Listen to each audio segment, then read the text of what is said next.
ओम शांति। 17 अप्रैल 2024 बाबा के महावाक्य। मीठे बच्चे, यह वंडरफुल पढ़ाई बेहद का बाप पढ़ाते हैं। बाप और उनकी पढ़ाई में कोई भी संशय नहीं आना चाहिए। पहला निश्चय चाहिए कि हमें पढ़ाने वाला कौन। प्रश्न: तुम बच्चों को निरंतर याद की यात्रा में रहने की श्रीमत क्यों मिली है? उत्तर: क्योंकि माया दुश्मन अभी भी तुम्हारे पीछे है। जिसने तुम्हें गिराया है अभी वह तुम्हारा पीछा नहीं छोड़ेगा, इसलिए गफलत नहीं करना। भल तुम संगम युग पर हो, परंतु आधा कल्प उसके रहे हो, इसीलिए जल्दी नहीं छोड़ेगा। याद भूली और माया ने विकर्म कराया, इसलिए खबरदार रहना है। आसुरी मत पर नहीं चलना है। ओम शांति। अभी बच्चे भी हैं, बाबा भी है। बाबा अनेक बच्चों को कहेंगे, ओ बेटे। सभी बच्चे फिर कहेंगे, ओ बाबा। बच्चे हैं बहुत। तुम समझते हो यह ज्ञान हम आत्माओं के लिए ही है। एक बाप के कितने ढेर बच्चे हैं। बच्चे जानते हैं बाप पढ़ाने आए हैं। वह पहले पहले बाबा है, फिर टीचर है, फिर गुरु है। अब बाप तो बाप ही है। फिर पावन बनाने के लिए याद की यात्रा सिखलाते हैं। और यह भी बच्चे समझते हैं कि यह पढ़ाई वंडरफुल है। ड्रामा के आदि मध्य अंत का राज बाप के सिवाय कोई बता ना सके, इसलिए उनको बेहद का बाप कहा जाता है। यह निश्चय तो बच्चों को जरूर बैठता है, इसमें संशय की बात उठ ना सके। इतनी बेहद की पढ़ाई बेहद के बाप के सिवाय तो कोई पढ़ा ना सके। बुलाते भी हैं कि बाबा आओ, हमको पावन दुनिया में ले चलो, क्योंकि यह है पतित दुनिया। पावन दुनिया में ले जाते हैं बाप। वहाँ थोड़े ही कहेंगे बाबा आओ, पावन दुनिया में ले चलो। बच्चे जानते हैं हम आत्माओं का वह बाप है, तो देह का भान टूट जाता है। आत्मा कहती है वह हमारा बाप है। अब यह तो निश्चय रहना चाहिए, बरोबर बाप के बिगर कोई इतनी नॉलेज दे नहीं सकता। पहले तो यह निश्चय बुद्धि चाहिए। निश्चय भी आत्मा को बुद्धि में होता है। आत्मा को यह ज्ञान मिलता है, हमारा यह बाबा है। यह बहुत पक्का निश्चय बच्चों को होना चाहिए। मुख से कहना कुछ भी नहीं है। हम आत्मा एक शरीर छोड़ दूसरा लेती हैं। आत्मा में ही सब संस्कार हैं। अब तुम जानते हो बाबा आया हुआ है, हमको ऐसा पढ़ाते हैं, कर्म सिखलाते हैं जो हम इस दुनिया में अभी आएंगे नहीं। वह मनुष्य तो समझते हैं इस दुनिया में आना है। तुम ऐसे नहीं समझते हो। तुम यह अमर कथा सुन अमरपुरी में जाते हो। अमरपुरी अर्थात जहाँ सदा अमर रहे। सतयुग त्रेता है अमरपुरी। बच्चों को कितनी खुशी होनी चाहिए। यह पढ़ाई सिवाय बाप के और कोई पढ़ा ना सके। बाप हमको पढ़ाते हैं और जो टीचर्स हैं वह ऑर्डिनरी मनुष्य हैं। यहाँ तुम जिसको पतित पावन दुख हरता सुख करता कहते हो, वह बाप अब सम्मुख पढ़ा रहे हैं। सम्मुख होने बिगर राजयोग की पढ़ाई कैसे पढ़ाएं? बाप कहते हैं तुम स्वीट बच्चों को यहाँ पढ़ाने आता हूँ, पढ़ाने लिए इनमें प्रवेश करता हूँ। बरोबर भगवानुवाच भी है तो जरूर उनको शरीर चाहिए, न सिर्फ मुख परंतु सारा शरीर चाहिए। खुद कहते हैं मीठे मीठे रूहानी बच्चों, मैं कल्प कल्प पुरुषोत्तम संगम युगे साधारण तन में आता हूँ। बहुत गरीब भी नहीं तो बहुत साहूकार भी नहीं, साधारण है। यह तो तुम बच्चों को निश्चय होना चाहिए, वह हमारा बाबा है, हम आत्मा हैं। हम आत्माओं का बाबा है। सारी दुनिया के जो भी मनुष्य मात्र की आत्माएं हैं उन सब का बाबा है, इसीलिए उनको बेहद का बाबा कहा जाता है। शिव जयंती मनाते हैं, उसका भी किसको पता नहीं है। कोई से भी पूछो शिव जयंती कब से मनाई जा रही है तो कहेंगे परंपरा से। वह भी कब से, कोई डेट तो चाहिए ना। ड्रामा तो अनादि है, परंतु एक्टिविटी जो ड्रामा में होती है उनकी तिथि तारीख तो चाहिए ना। यह तो कोई भी जानते नहीं। हमारा शिव बाबा आते हैं, उस लव से जयंती नहीं मनाते। नेहरू की जयंती उस लव से मनाएंगे, आंसू भी आ जाएंगे। शिव जयंती का किसको भी पता नहीं है। अभी तुम बच्चे अनुभवी हो।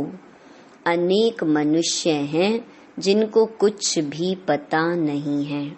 कितने मेले लगते हैं, वहाँ जो जाते हैं वह बता सकते हैं कि सच सच क्या है।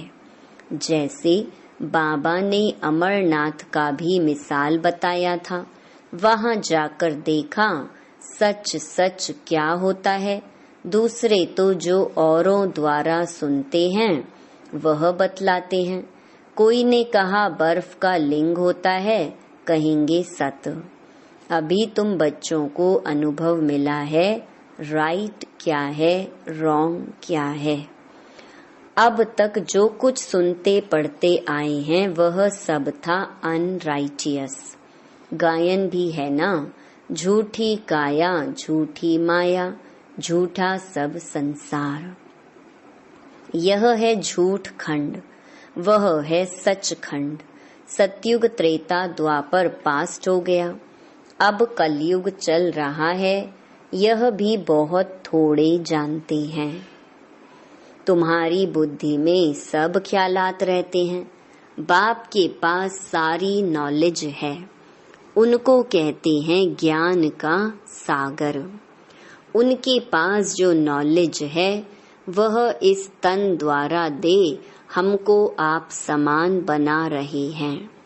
जैसे टीचर भी आप समान बनाते हैं तो बेहद का बाप भी कोशिश कर आप समान बनाते हैं। लौकिक बाप आप समान नहीं बनाते। तुम अब आए हो बेहद के बाप के पास। वह जानते हैं मुझे बच्चों को आप समान बनाना है। जैसे टीचर आप समान बनाएंगे नंबरवार होंगे, यह बाप भी ऐसे कहते हैं नंबरवार बनेंगे। मैं जो पढ़ाता हूँ यह है अविनाशी पढ़ाई। जो जितना पढ़ेंगे वह व्यर्थ नहीं जाएगा। आगे चल खुद कहेंगे हमने 4 वर्ष पहले 8 वर्ष पहले कोई से ज्ञान सुना था, अब फिर आया हूँ। फिर कोई चटक पड़ते हैं, क्षमा तो है, फिर उस पर कोई तो परवाने एकदम फिदा हो जाते हैं। कोई फेरी पहन चले जाते हैं, शुरू में क्षमा पर बहुत परवाने आशिक हो पड़े। ड्रामा प्लान अनुसार भट्ठी बननी थी। कल्प कल्प ऐसा होता आया है, जो कुछ पास्ट हुआ कल्प पहले भी ऐसे हुआ था, आगे फिर भी वही होगा। बाकी यह पक्का निश्चय रखो कि हम आत्मा हैं। बाप हमको पढ़ाते हैं, इस निश्चय में पक्के रहो, भूल ना जाओ। ऐसा कोई मनुष्य नहीं होगा जो बाप को बाप ना समझे। भल फारकती दे देगा तो भी समझेगा हमने बाप को फारकती दी। यह तो बेहद का बाप है, उनको तो हम कभी भी नहीं छोड़ेंगे, अंत तक साथ रहेंगे। यह बाप तो सबकी सदगति करने वाला है, 5000 वर्ष के बाद आते हैं। यह भी समझते हो, सतयुग में बहुत थोड़े मनुष्य होते हैं, बाकी सब शांति धाम में रहते हैं। यह नॉलेज भी बाप ही सुनाते हैं और कोई सुना न सके, किसकी बुद्धि में बैठ न सके। तुम आत्माओं का वह बाप है, वह चैतन्य बीज रूप है। क्या नॉलेज देंगे? सृष्टि रूपी झाड़ की, रचता जरूर रचना की नॉलेज देंगे। तुमको पता था क्या कि सतयुग कब था फिर कहाँ गया? अभी तुम सामने बैठे हो, बाबा बात कर रहे हैं। पक्का निश्चय करते हो, यह हम सभी आत्माओं का बाप है। हमको पढ़ा रहे हैं, यह कोई जिस्मानी टीचर नहीं। इस शरीर में पढ़ाने वाला वह निराकार शिव बाबा विराजमान है।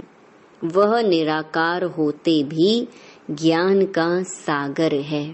मनुष्य तो कह देते उनका कोई आकार नहीं, महिमा भी गाते हैं ज्ञान का सागर, सुख का सागर, परंतु समझते नहीं हैं।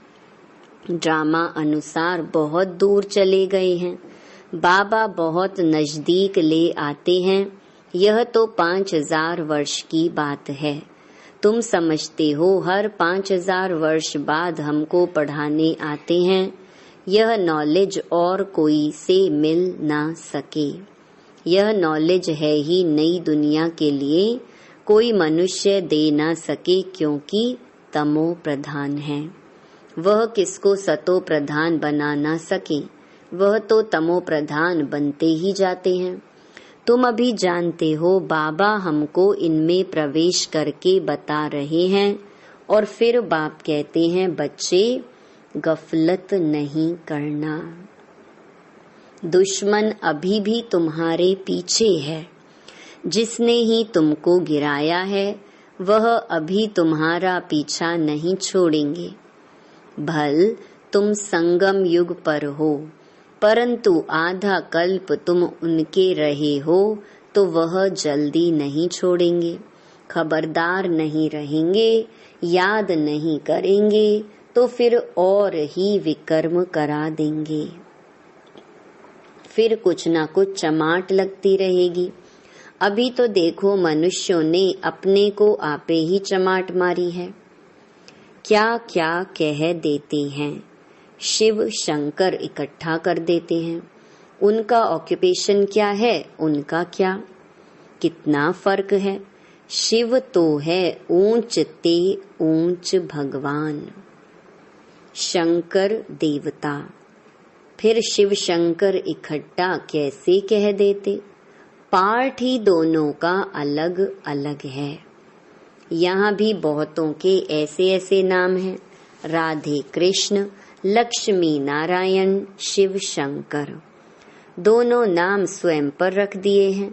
तो बच्चे समझते हैं इस समय तक जो बाप ने समझाया है वह फिर रिपीट होगा। बाकी थोड़े रोज हैं, बाप बैठ थोड़े ही जाएंगे। बच्चे नंबरवार पढ़कर पूरे कर्मातीत बन जाएंगे। ड्रामा अनुसार माला भी बन जाएगी। कौन सी माला? सब आत्माओं की माला बन जाएगी, तब फिर वापस जाएंगे। माला नंबर 1 तो तुम्हारी है। शिव बाबा की माला तो बड़ी लंबी है, वहां से नंबर वार आएंगे पार्ट बजाने। तुम सब बाबा बाबा कहते हो, सब एक माला के दाने हो।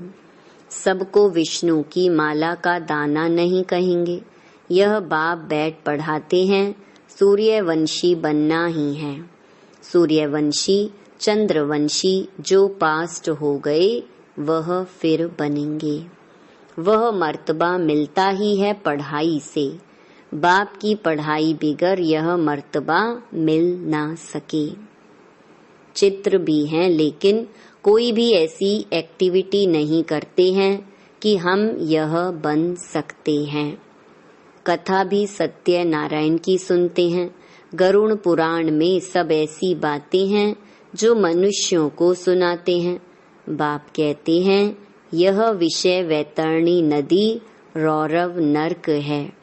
खास भारत को कहेंगे, बृहस्पति की दशा भी भारत पर बैठी है। वृक्षपति भी भारतवासियों को ही पढ़ाते हैं। बेहद का बाप बैठ बेहद की बातें समझाते हैं।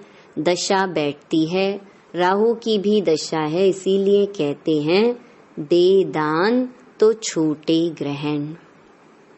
बाप भी कहते हैं, इस कलयुग अंत में राहु की दशा सब पर बैठी है। अब मैं वृक्षपति आया हूँ भारत पर बृहस्पति की दशा बिठाने। सतयुग में बृहस्पति की दशा भारत पर थी, अब है राहु की दशा। यह बेहद की बात है। यह कोई शास्त्रों आदि में नहीं है। यह मैगजीन आदि भी उन्हें समझ में आएंगी जो पहले कुछ न कुछ समझे हुए होंगे। मैगजीन पढ़ने से वह फिर जास्ती समझने के लिए भागेंगे, बाकी तो कुछ नहीं समझेंगे। जो थोड़ा पढ़कर फिर छोड़ देते हैं, तो थोड़ा भी उनमें ज्ञान घृत डालने से फिर सुजाग हो पड़ते हैं। ज्ञान को घृत भी कहा जाता है। उझाए हुए दीपक में बाप आकर ज्ञान घृत डाल रहे हैं। कहते हैं, बच्चे माया के तूफान आएंगे, दीवे को बुझा देंगे। क्षमा पर परवाने कोई तो जल मरते हैं, कोई फेरी पहन चले जाते हैं। वही बात अभी प्रैक्टिकल में चल रही है। नंबर वार सब परवाने हैं। पहले पहले एकदम घर बार छोड़ आए, परवाने बने। जैसे एकदम लॉटरी मिल गई। जो कुछ पास्ट हुआ तुम फिर ऐसे ही करेंगे।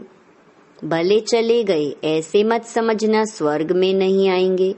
परवाने बने, आशिक हुए, फिर माया ने हरा दिया, तो पद भी कम पाएंगे। नंबर वार तो होते ही हैं, और सत्संगों में कोई की भी बुद्धि में नहीं होगा, तुम्हारी बुद्धि में है। बाप से नई दुनिया के लिए नंबर वार हम सब अपने पुरुषार्थ अनुसार पढ़ रहे हैं। हम बेहद के बाप के सम्मुख बैठे हैं। यह भी जानते हो, वह आत्मा देखने में नहीं आती, वह तो अव्यक्त चीज है। उनको दिव्य दृष्टि द्वारा ही देखा जाता है। हम आत्मा भी छोटी बिंदी हैं, परंतु देह अभिमान छोड़ अपने को आत्मा समझना, यह है ऊंची पढ़ाई। उस पढ़ाई में भी जो सब्जेक्ट डिफिकल्ट होती हैं, उसमें फेल होते हैं। यह सब्जेक्ट तो बहुत सहज है, परंतु कईयों को डिफिकल्ट फील होती है। अब तुम समझते हो शिव बाबा सामने बैठे हैं। तुम भी निराकार आत्माएं हो, परंतु शरीर के साथ हो। यह सब बातें बेहद का बाप ही सुनाते हैं, और कोई सुना न सके फिर क्या करेंगे। उनको थैंक्स देंगे। नहीं, बाबा कहते हैं यह अनादि ड्रामा बना हुआ है। मैं कोई नई बात नहीं करता हूँ, ड्रामा अनुसार तुमको पढ़ाता हूँ। थैंक्स तो भक्ति मार्ग में देते हैं। टीचर कहेंगे स्टूडेंट अच्छी रीति पढ़ते हैं तो हमारा नाम वाला होगा। स्टूडेंट को थैंक्स दी जाती है। जो अच्छी रीति पढ़ते हैं पढ़ाते हैं उनको थैंक्स दी जाती है। स्टूडेंट फिर टीचर को थैंक्स देंगे। बाप कहते हैं मीठे बच्चे जीते रहो, ऐसी ऐसी सर्विस करते रहो, कल्प पहले भी की थी। अच्छा, मीठे मीठे सिकिलधे बच्चों प्रति माता पिता बाप दादा का याद प्यार और गुड मॉर्निंग। रूहानी बाप की रूहानी बच्चों को नमस्ते। धारणा के लिए मुख्य सार। पहला, सदा नशा और निश्चय रहे कि हमें पढ़ाने वाला कोई जिस्मानी टीचर नहीं। स्वयं ज्ञान सागर निराकार बाप टीचर बन हमें पढ़ा रहे हैं। इस पढ़ाई से ही हमें सतो प्रधान बनना है। दूसरा, आत्मा रूपी दीपक में रोज ज्ञान का घृत डालना है। ज्ञान घृत से सदा ऐसा प्रज्वलित रहना है जो माया का कोई भी तूफान हिला न सके। पूरा परवाना बन क्षमा पर फिदा होना है। वरदान, सदा एक बाप के स्नेह में समाई हुई सहयोगी सो सहज योगी आत्मा भव। जिन बच्चों का बाप से अति स्नेह है वह स्नेही आत्मा सदा बाप के श्रेष्ठ कार्य में सहयोगी होगी, और जो जितना सहयोगी उतना सहज योगी बन जाता है। बाप के स्नेह में समाई हुई सहयोगी आत्मा कभी माया की सहयोगी नहीं हो सकती। उनके हर संकल्प में बाबा और सेवा रहती। इसलिए नींद भी करेंगे तो उसमें बड़ा आराम मिलेगा, शांति और शक्ति मिलेगी। नींद नहीं होगी। जैसे कमाई करके खुशी में लेटे हैं इतना परिवर्तन हो जाता है। स्लोगन, प्रेम के आंसू दिल की डिब्बी में मोती बन जाते हैं। ओम शांति।